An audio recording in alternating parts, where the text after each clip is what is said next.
Brock and Tecumseh, War of 1812, Part 2. TikTok Trevor here, time for your daily history update. When the War of 1812 breaks out, the Americans placed Brigadier General William Hull in charge of the defense of Fort Detroit. Now, he had fought during the American Revolution to some acclaim, but he's absolutely the wrong man for the job in this particular case because he doesn't understand the situation on the ground in British North America. On July the 11th, 1812, in the very first engagement of the war, he comes across the Detroit River and seizes the town of Sandwich, which is present-day Windsor, and issues a proclamation. In that proclamation, he says to the settlers, "You are now freed from tyranny and restored to the rights of freed men."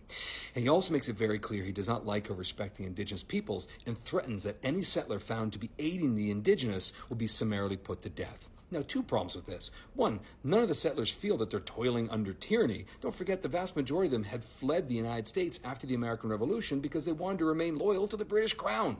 Number two, this gives Brock an opportunity to issue his own proclamation, which he does.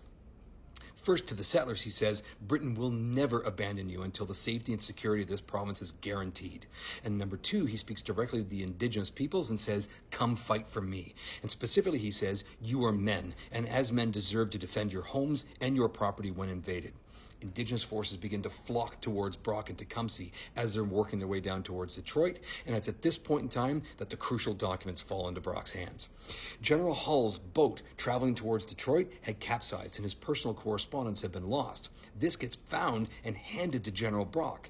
In that personal correspondence are two really important documents. One is a hand-drawn map of Fort Detroit, which includes the troop strength, all the defenses, and more importantly, all of the weaknesses of the fort.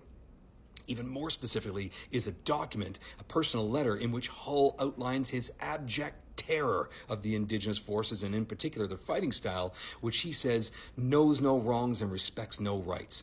Brock and Tecumseh now have the two things they need to, one, successfully launch an attack on Fort Detroit, and two, to get right inside the head of General Hull and cause some serious damage. Follow for part 3. Consider yourself updated.